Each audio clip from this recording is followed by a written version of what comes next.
I'm back. So, let's see. Am I going the right way? Oh, that's all right.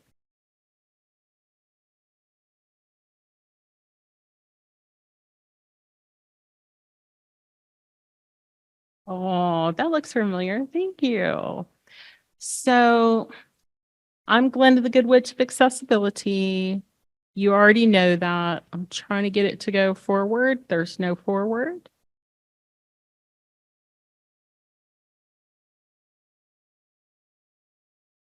Try now. That's perfect. Um, I'm a big fan of Wicked, even though it doesn't treat Glenda the Good Witch nicely. Um, and I work at DQ.com. So really you can call me the good witch and I'll consider it a compliment. I want to say sometime last year, my CEO, Preeti Kumar, said, and you will write a white paper on AI and accessibility. And I said, me? I'm a digital accessibility expert. We have accessibility engineers on staff. I'm not the right person to write this paper. She goes, Glennie, you need to learn this. And so I dove in, and I'm really grateful that she made me do this. So I want to share with you some of the things that I've learned over the last year. Our objectives for this session are to make sure you know the difference between artificial intelligence, its definition, and weak and strong artificial intelligence. Then we're going to talk about how AI fits into our digital accessibility world and the dangers and the ethics. And then we'll end with, some three bears and Goldilocks. So, AI, real popular term right now. It really is just computer code, y'all, that's doing tasks independently that we used to think required a human. It can see things and recognize them. It can recognize our speech better and better than ever before. It can help with decision making, and it does really good translation between languages. So these are just some examples of artificial intelligence. And as I was beginning to learn about this, I took a course on Coursera. I went to a long event run by Forrester on AI in Austin. And it was very clear that I was thinking of AI as this Terminator kind of thing, like, is it going to take over the world? This is kind of scary. It's equal or better, smarter than me. Well, okay, that is a storyline of AI, but that's not the one I'm talking about here.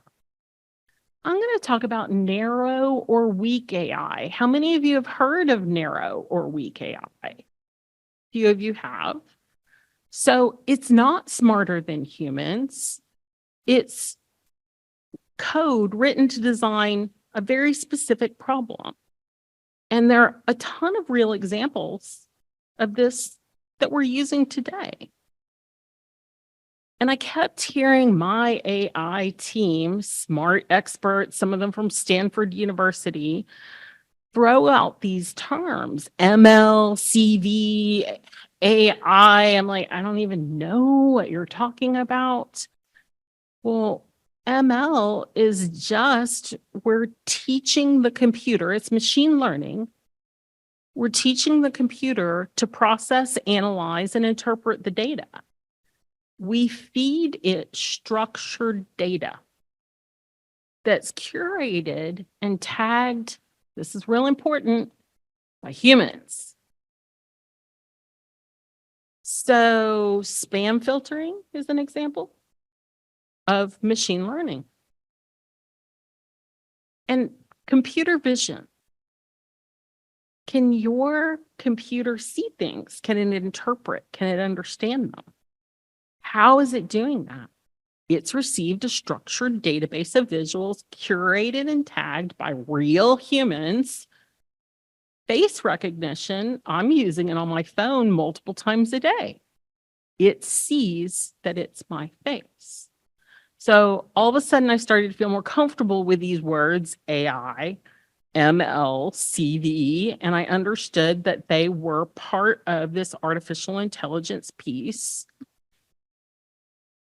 So in my spam filter, I've got more than 200 junk mails a week. Are you using spam filters? How many times do you go into your spam and find something worthwhile? I rarely need. The only time I even look in my spam is when somebody says, I'm supposed to have received a message and I haven't gotten it. It's the only time I look. And it's rare that it's even in there, the message that I'm looking for. So every time you're protected from those 200 junk messages a day, you just used machine learning and narrow AI to make you a more productive human being. And we reinforce this as well. So it's learning from us. If you see something that might say, this looks suspicious, and you go, yeah, you're right, and you mark it as suspicious spam, all the future ones, it's learned, will just go in there. Versus, no, this is my friend. They just have a funny email address. I happen to know somebody from this country, and let them through. It'll consistently let them through. How many of you have used the feature on your phone to search your pictures for something? I like to go in and search for cat because I have cats. I go into my iPhone, I pull up the photos, I type in the word cat, and it finds tons and tons of photos. I have over 12,000 photos in my photo collection. As it pulls up my cat photos, more than 100 of them, it got almost every single one of them right. So if you can see my screen, I have a cute little meme of I'm so crabby, I'm not even talking to myself today, with a little kitten on it. I'm holding a kitten, and for those of you that are sitting at my table, you can look closely. I am wearing my A11Y Cats shirt in the photo that I'm holding the kitten in, and grinning. My cat lying on her back. Like, how does the computer even recognize that fluff in one of those pictures as my cat? And the only one it got wrong is down in the bottom left-hand corner of the screen, which is a really odd photo of me wearing a unicorn horn. And if you look closely over my shoulder, there's a large squirrel image over my shoulder. You know, I'm not surprised that Apple didn't know what to do with that. Okay. And that squirrel happened to be the Ask the Squirrel from Penn State University. He was their mascot for that. I can tell you later why that squirrel lives in my office. But this is really astounding. Computers are seeing. I remember back in the early days of accessibility, one of the things that I used to say is we had to make things accessible for all the people with disabilities. And someone would say, but I don't know anyone with disabilities. Like, well, do you know Google? Google can't see and Google can't hear. So you need to add the alt text and you need to add the transcript and the captions. I can't say that. I can't use that as a rule anymore. So, quick question. Are you using narrow and weak AI today? How many times have you used it? I have lane keep assist on my car. I love it. Blind spot indicator. I went out and bought a car so I could have it. Collision avoidance braking. I'm glad I've got it. optimized driving routes and estimations of when you're going to get there. This is just a few examples for driving. Predictive text is narrow AI. We already talked about spam filter and Face ID. How about fraud detection?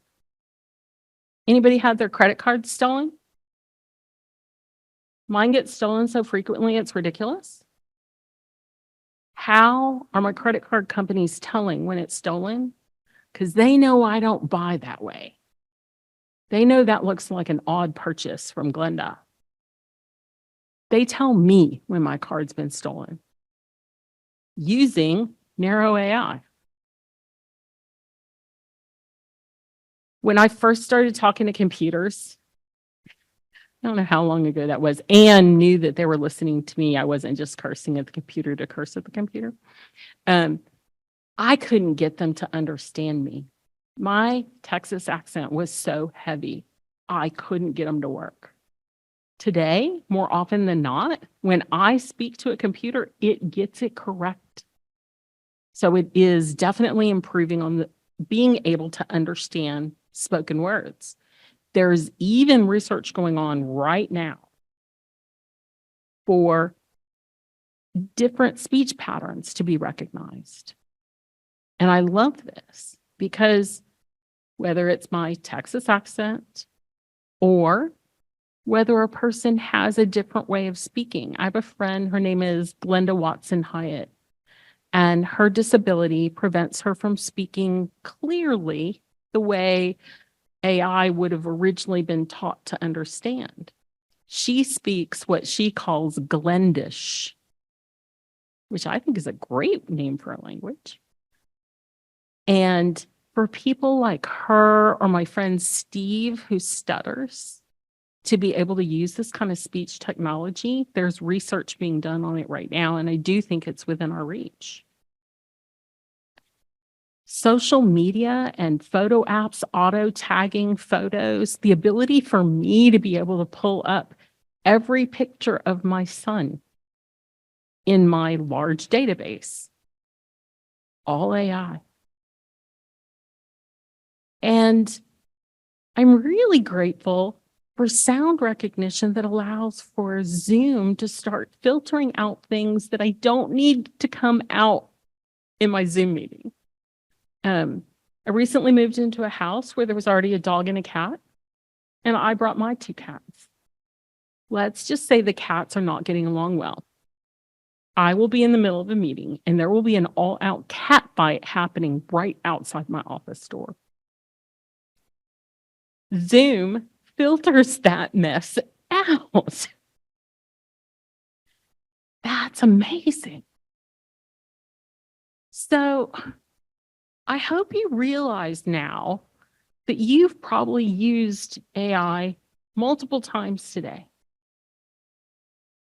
Are you actively using generative AI? I hope so. How many of you are already exploring and using ChatGPT? Anybody here paying for $20 a month so you can use ChatGPT 4? I am. We need to hang out. So generative AI is amazing. And I don't know that I would have jumped in when I did if it weren't for my CEO telling me that I needed to learn more about AI. But it's just the ability for computers to create new content that is learning from a whole mass of content, but the content it's creating is new. Now, I do not support any of these generative AI that have filled their database with content that is copyrighted.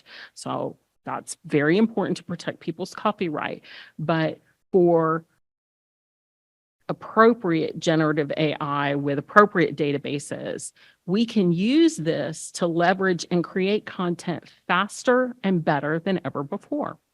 So I'm using ChatGPT 4. I don't code right now, but GitHub Copilot is helping developers code more quickly.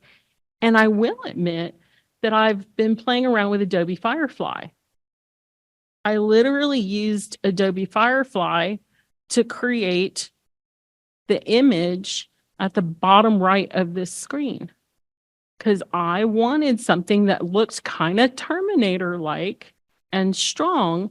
And when I went to Shutterstock, I wasn't finding what I needed. I created this in seconds by typing in words to Adobe Firefly. I got what I wanted. So, are you ready for the tsunami of AI that is already on our shores? There's a woman by the name of Amy Webb, and she at South by Southwest 2023 presented her model for how to take on AI, act, decide, and monitor. And I highly encourage you to, when you get hold of this presentation, go find her presentation and watch it so that you hear this from her. I'm sitting there watching the presentation, and she tells me it's the end of the internet as I know it. I'm like, what? This is the assistive computing era. We're in it right now, y'all. It's change happening so fast. And if you sit back and wait, you're going to be left behind. So she's given us a tool called Act, Decide, and Monitor. And we can use this to prioritize our actions. How many of you are old enough to remember before our universities really had websites or our institutions really had websites? Anybody? A handful in the room? Yeah. I remember opening Mosaic and seeing my first web page and just jaw drop, realizing I'm touching the largest book in the world. And here we are decades later, this web, this digital space is transforming under our feet, and it's not going to look the same way as it has for the past couple of decades. And I predict it's going to happen quickly, within 3 to 5 years, you're going to see major, major changes. So how are we going to take what Amy's advice is for Act, Decide, and Monitor and apply it to our industry? I want to tell you it's really crucial that we do this now because there is risk if we don't take action now. You know how quickly things move in the IT field in the past. They're going to move at a speed that is so much faster because of the power of AI. And so we need to look and see where is there risk if we don't take action immediately? Where is there opportunity for us in the near term? And where is it okay to wait? If you think it's okay to wait to do anything with AI right now, you're just going to wait and see. You can't do it. You can't do it and be successful.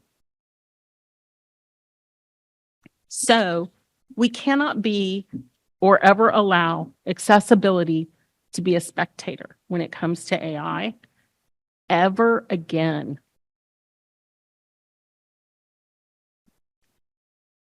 And I think this came up maybe in a talk the other day with Jennison. There's been some less than good use of AI in our field. And so you may be very wary of it. But just because somebody did something bad with AI in the name of accessibility doesn't mean that we can ignore what AI can do ethically. So when I stand up here and say that narrow AI can optimize accessibility testing, Let me ask you, how many of you have enough resources to do all the digital accessibility testing that you need to do for your institution? Anybody? Nobody. I don't even have it. We don't have enough power to do. And the number of things that need to be tested are constantly increasing.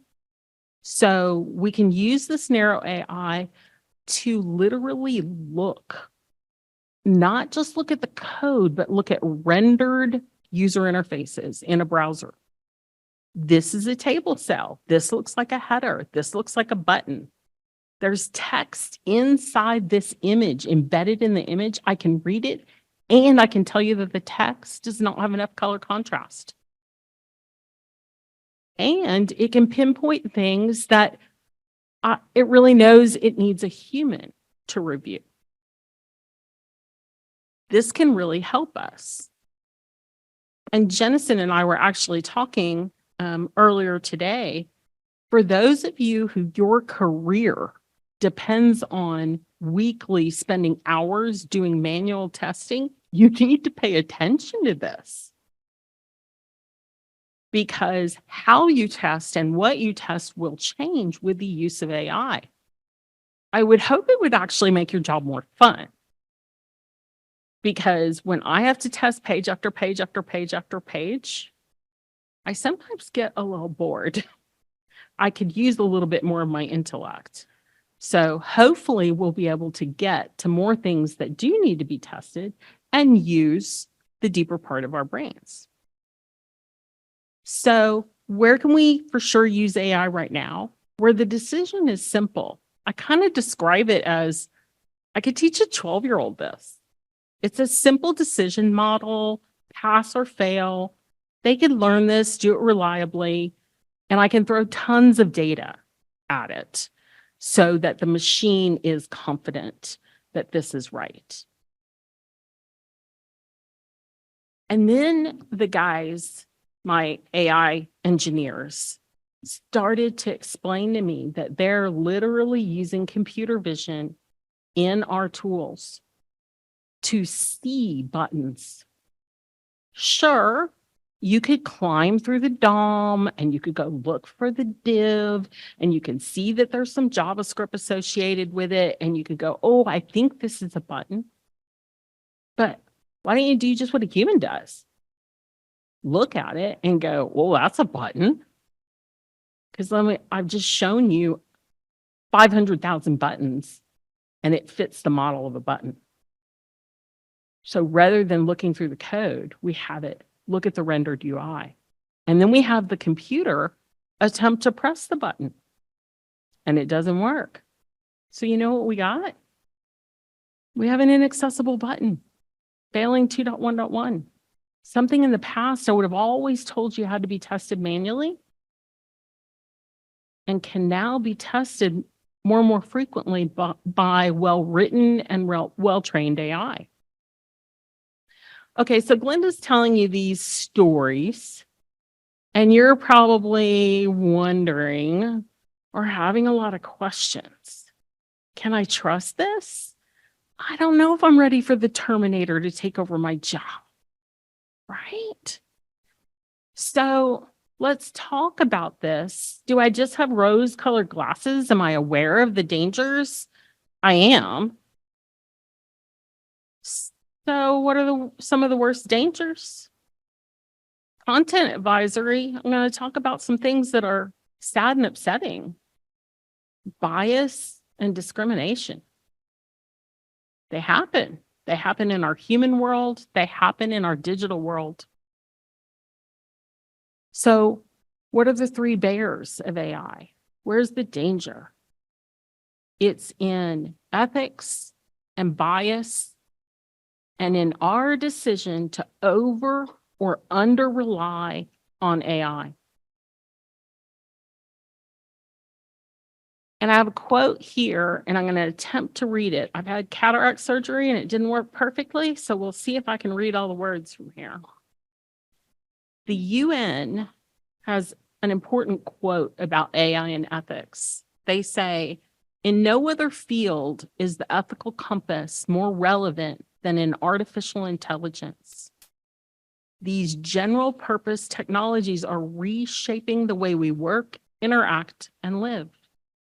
The world is set to change at a pace not seen since the deployment of the printing press 6 centuries ago. AI technology brings major benefits in many areas, but without the ethical guardrails, it risks reproducing real-world bias and discrimination, fueling divisions, and threatening fundamental human rights and freedoms. So it's curious when I tell you Amy Webb was at South by Southwest in Austin and said the world is changing. It's the end of the internet. Did you expect the UN to say this? The UN is saying this. This isn't just some fun kids in Southwest that stayed up too late. This is the United Nations saying this. More important than the printing press.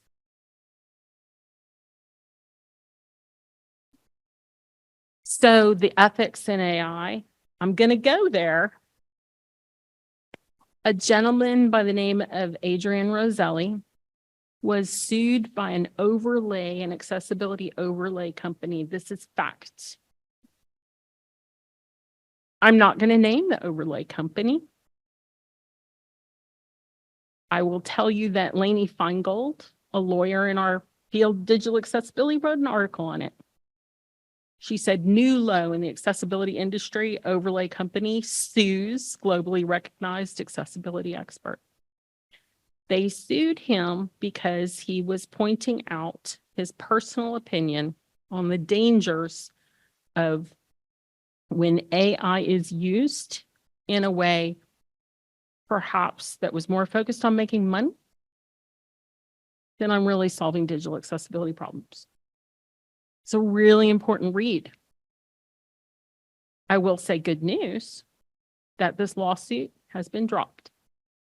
So Adrian is free to continue saying what he wants to say, and not in danger, but I think it's important that this kind of behavior we're seeing from some groups that might not be using good ethics in their use of AI. And the other thing that really caught my eye was something that happened to the Wave. There were 2 accessibility overlay companies that were targeting the Wave results, literally targeting and showing to the point where if you tested a web page with the Wave, and the Wave normally would have found a lot of accessibility issues, the overlay company was making a change in the code that didn't fix the issues, but actually made it the Wave report 0 issues. And I spoke to Jared at WebAIM to confirm, because when I saw this and I redacted it, why did I redact it on the slide? Why did I redact the name of the overlay company? Because they sue, even when you speak potentially the truth.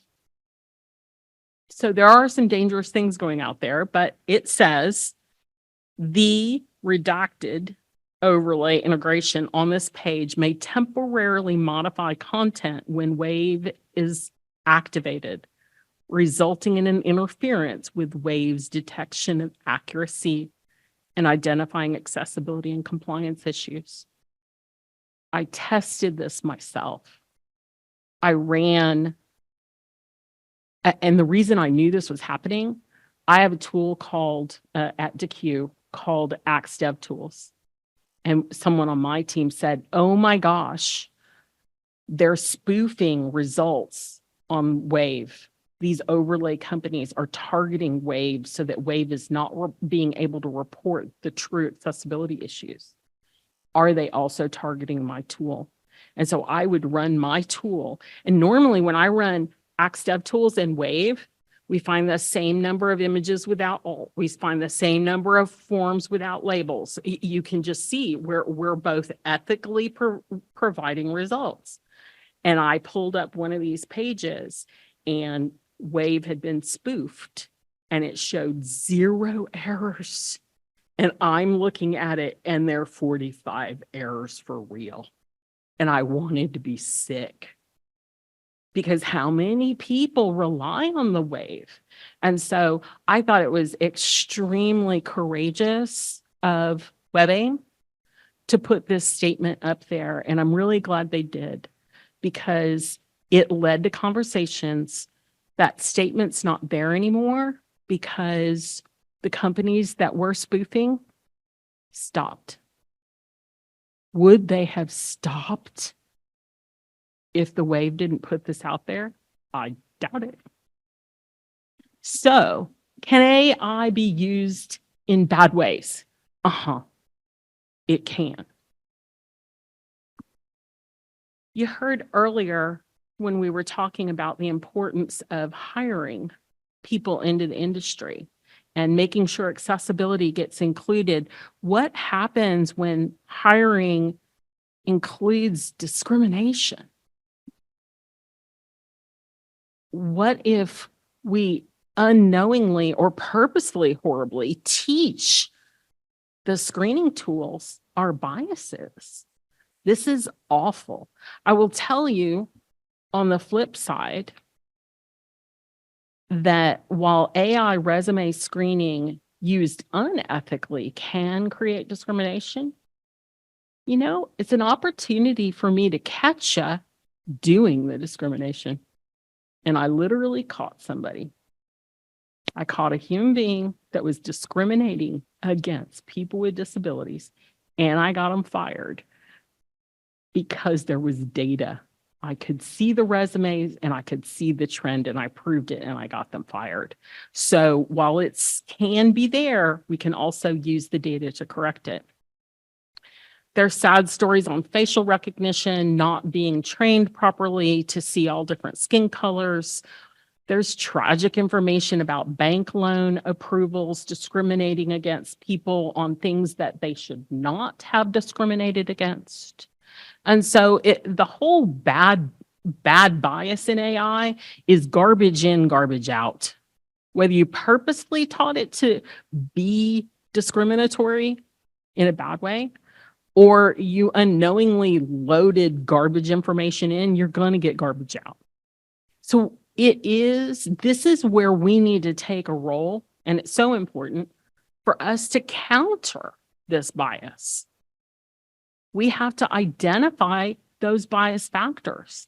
And if you sit by and wait while everybody else is jumping in and doing AI and you don't identify the disability bias or the race or the gender bias that's occurring when you see it now, it's just going to get bigger and bigger. So we need to do that.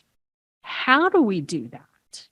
We make sure that the data feeding these brains, these computer AI brains, is inclusive and transparent, and we audit it with humans.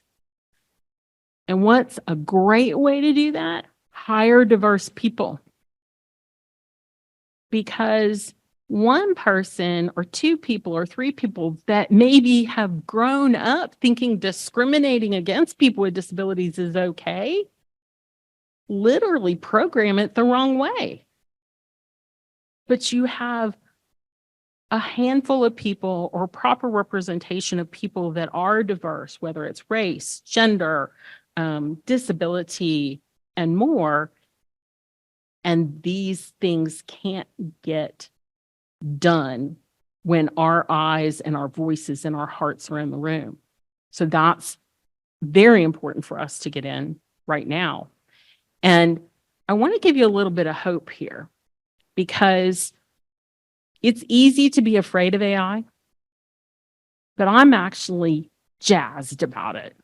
I'm so excited I can't stand it. What if we can use AI to model the decisions that we know are correct? I could teach a room of people that have grown up believing in discrimination, and they could hear my words, and I might not change their heart or their mind or their actions. Oh, they attended the training. Oh, they can answer the quiz correctly, but they go back to do their jobs and they still do what they've always done. But if I am able to program that model and monitor it and audit it, then I can literally win so much better than I can with humans. The last danger of AI, I think, might be the one that's most prevalent. And that is, oh, I have to use AI for everything, or I'm not going to use it for anything at all. That's not the way it works. Not at all. You need to use it wisely, because if you don't, it's like deciding that when I need to go to the airport from my hotel, I'm only going to do it manually. I'm going to walk. Well, that's not an efficient way for me to get to the airport. I don't have that much time. I'll get there, but I don't have that much time. So I'll be curious, Rob. I'm going to ask you a question on the screen in just a second. How many of y'all think we're winning at digital accessibility right now? All right, I got one room. I got a couple in the back, but I don't see a lot of other hands raised.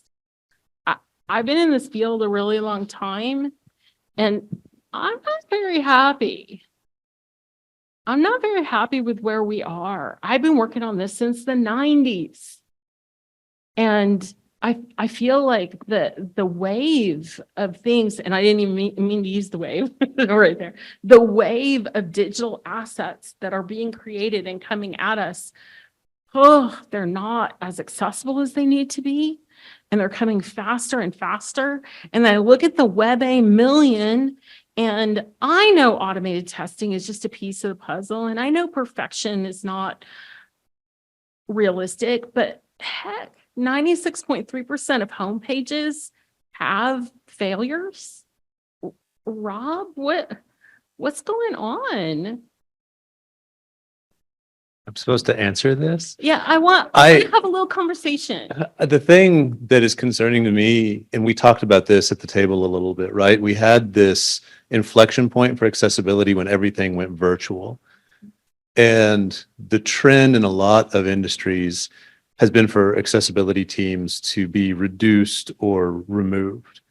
And so just when you see things like that in healthcare and finance, it's concerning, right? Like, are they going to replace those individuals? And, you know, I don't like that trend. I don't have data, but, you know, we're on LinkedIn and X and whatever, and you see a lot of tech is facing layoffs, but in the accessibility space, it seems like that was the tip of the iceberg. That was the first group to start to get cut, which is pretty concerning. It is. And, you know, so this leaves me thinking, you know, I want to cry. You know, if you can't see the screen, I've got a little boy. His eyes are just glistening with tears. It's clear that he's not getting what he desires. And I didn't do all this work to not really make a difference. I want this to really make a difference, not just doing this for money, right? I want to break down digital accessibility barriers. I want digital accessibility to be the norm. And so I truly believe that the only way we're going to get there is the ethical use of artificial intelligence and accessibility. We don't have enough human power to solve this manually. We don't. And the problem's just getting bigger and faster. But I'm seeing hope. And the story I'm going to tell you The story I'm going to tell you is from what I can see inside the company I work at DeQ. I'm not the only company using AI ethically, but I can tell you this story in more detail because of where I work. We've been investing in artificial intelligence for digital equality for over 5 years now. And our approach to the use, and this is what you listen for when you're talking to a company that's using AI, is it human-centric? Are we using AI just to go faster? Or are we using AI to go faster and get the quality that we need, the accuracy that we need? And so we have a dedicated team of artificial intelligence experts. They're humans. They're not robots, I swear. And then those humans have helped pull together a data lake. And some of the early things that we see with AI have been indiscriminately using the cesspool of the internet as their database for information. Well, if you're basing your artificial intelligence decisions on the entire internet, you know what you're going to get? Going to get a bunch of junk. Garbage in, garbage out. But at DeQ, we're able to create a database for our artificial intelligence models. That database is curated by experts. I'm sitting on thousands of manual WCAG audits done for clients. I know when the code was wrong. I know when the code was right. Some of it I can tell automatedly because whether it's Axe DevTools or the Wave, this image has no alt. This is simple. But I can also tell that this image doesn't have appropriate alt because I had an expert do that audit for the client. And so my machines are looking at this line of code where it was wrong and this line of code when it's correct. I'm sitting on a gold mine to train my AI. And then we allow humans to overrule because there should always be that human in the loop. And one of our leading AI engineers from Stanford, Noah Barrell, says, human-centered AI is an emerging discipline intent on creating systems that amplify and augment rather than displace our human abilities. So I don't want you to be afraid of AI. I want you to think about how deep the stack of work is on your desk in your inbox and think, how can I use AI so that the limited energy I have can be used for goodness? So are you ready to meet my friendly little accessibility robot? An example of where you can see an ethical use of AI in our tools. Inside Axe DevTools, we have a section called Intelligent Guided Testing. This section is not part of the free tool. I wish I could give it all away for free, y'all. I can give you the automated testing for free, but this intelligent guided testing piece, it costs money, a lot of money to build. So I can't give that away for free. But if you'll notice in there, in the top right-hand corner of some of these buttons, I have a table button, an interactive elements button, and a forms button, where the top right-hand corner has, I don't know if you can see it, a little blue robot head. That's DeQ being transparent. We're using artificial intelligence in this space to help guide us, to help you be more efficient. So we're using AI to help us find WCAG issues when possible. And then when we can't figure it all out through AI, How about we ask you the one question where we need your brain, where only you can answer it?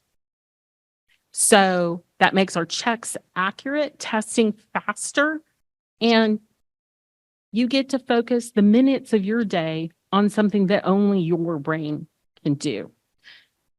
I think this is key. Now, when I was sitting and talking to Wilco and Noe about this, and they started to tell me they can use AI to reliably tell color contrast on visual text and backgrounds, even inside an image. How many of you test for color contrast of a text with an image and have to get out the pixel picker? And is this fun? Is it slow? Do you wish AI could do it for you? It can. This tool is doing it so reliably that Wilco was discussing with me. This tool is faster than doing it through the DOM, doing it with Hex. And I know those are two different beasts. I've got an image with text embedded in it versus text, HTML text on a page. But Wilco's actually looking at speed, CPU, and efficiency for this. And I'm not saying we're dropping looking at the DOM because I think that'll always be there. But it can do things. And like how many, when those designers, they're so cute. When they have like fading backgrounds, it's like, how many pixels would you have to pick to figure out this stuff by hand? This saves us time. I'd rather spend my time doing something else. And this is very trustworthy. We're also using optical character recognition and placement on screens to look and see this text first name is very close to this field right below it. And so instead of just saying this field doesn't have a label, our artificial intelligence, just like you and I can visually go, you know what, first name sitting right on top of that. I bet that field's for first name. Our robots can do that and then ask you, is this correct? Not assume it's correct, but ask you if it's correct. So we're doing this with forms, form fields, data tables, interactive elements, and more to come. Who knows what Noe and the gang are working on back in the lab.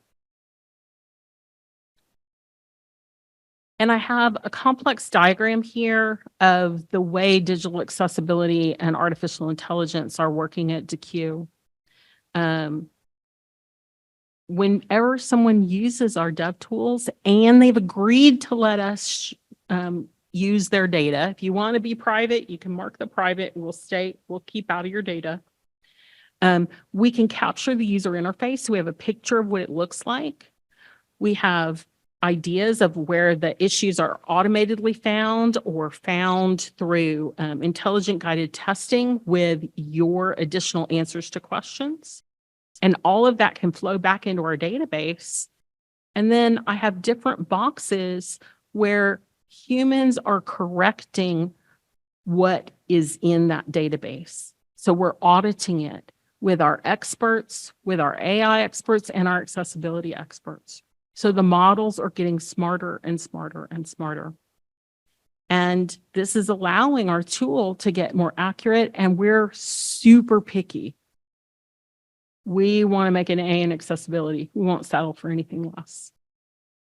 So in this picture, the two things that are important of this space and ethical AI and digital accessibility testing is, are human beings, caring human beings, educated human beings on accessibility in the loop, auditing the system? And is the data you're training your AI models on, is it properly curated, or did you feed it a bunch of garbage? That's one of the things to watch for. So I hope that I've encouraged you to be ready to start using AI today to find your Goldilocks zone. I don't want you to go all in and use it on everything and take a nap. Not on your work day. You can take a nap on Saturday. You can take a nap on Sunday. But I want you to use it to be more efficient and effective. I want you to use it so that you can do the things that only your brain can do, but let the computer do the others. Don't walk to the airport.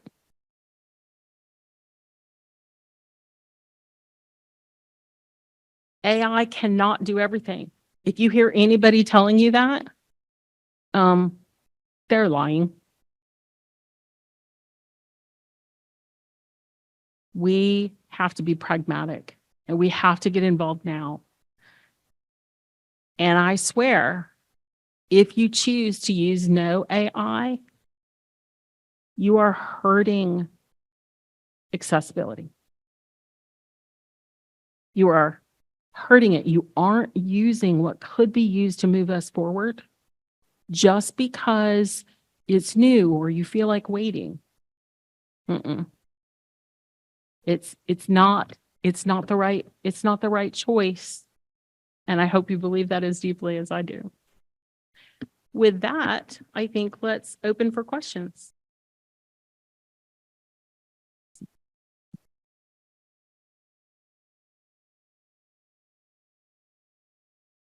Hello. I was the one that raised my hand when you said, does anyone think that we're winning? And so Yes. as a developer, I have noticed a trend in a culture towards using kind of standardized tooling. And that so Awesome. happens to make the developer's job easier using pre-made components. Yes. And those components are also more accessible. Yes. And that's pretty awesome because out of the box, like we're getting a lot of accessibility for free. Exactly. And it just benefits all around. Mhm. And that's pretty exciting. Mhm. On the topic of AI, I really liked your talk, by the way. Thank you. I was a no AI person, pretty much boycotted it up until I think a group of French people released Mistral, which is very similar to Llama, which is very similar to ChatGPT 3.5. Yeah. And long story short, I introduced myself working with this open source AI, which was open source for the first time, and really started seeing the benefits and got really excited. And Yeah. so I kind of did a 180, a little went into it too far and kind of pull myself back.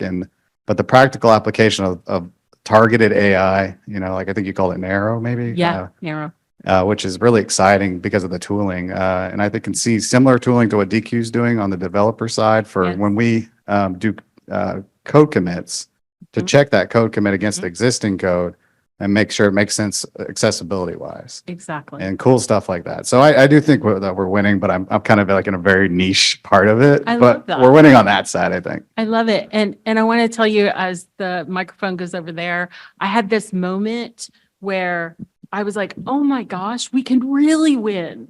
Because in the code generation, if we can teach all the code AI bots how to code accessibly, we aren't going to be handcrafting code as much anymore. And then I was like, we can do it. And like, I don't even need to make money off of it. And the guys at Forrester said there'll be thousands of those code bots. And so I have to make money off of it using a large language model, blah, blah, blah, blah, blah. They told me. I was like, Yeah. I noticed with the code generation too, that I used to have to preface it with, use more modern examples, Yeah. because the older code, like you said, trash in, trash out. Yeah. And it would improve, as I said, use more newer examples, Yeah. to generate the examples. And I find as time goes on, It's it getting just does it smarter. automatically and it It gets does. better and better. So that's exciting. it is. It is. Yes, I'm trying to work myself out of a job. And I'm also one of those people that raised their hand saying that we're winning, but I think that it's probably because I've seen just the development world in general be democratized over the last 20 years, that now there's all this open source stuff out there, and there's the W3C, there's all of these web standards, the accessibility standards are so well documented, and there's no gatekeepers anymore. Yeah. So I think that and perhaps I'm just toxically optimistic. I have been told that before, but that's kind of where I see that we're winning. I want to hang out with anyone that's toxically optimistic. And I really do. From the days when I first started, we have come a long way. And the WebAIM survey, if you read it closely and you don't just look at that 96%, Jared actually added a couple of sentences in there because of a conversation that he and I had. That 96%, it's expecting perfection, and accessibility perfection truly is a unicorn. So there really has been a lot of positive movement. Is it enough yet? No. Do I want better, and do I want it now? Yes. Am I going to have to be a little bit more patient? Yes, but I am outrageously and pragmatically optimistic. I'll buy you all a cookie or even a beverage of your choice if I'm wrong. But you'll have to find me 3 to 5 years from now. Have we moved? Have we moved forward in deeply meaningful ways? Any other questions? Awesome.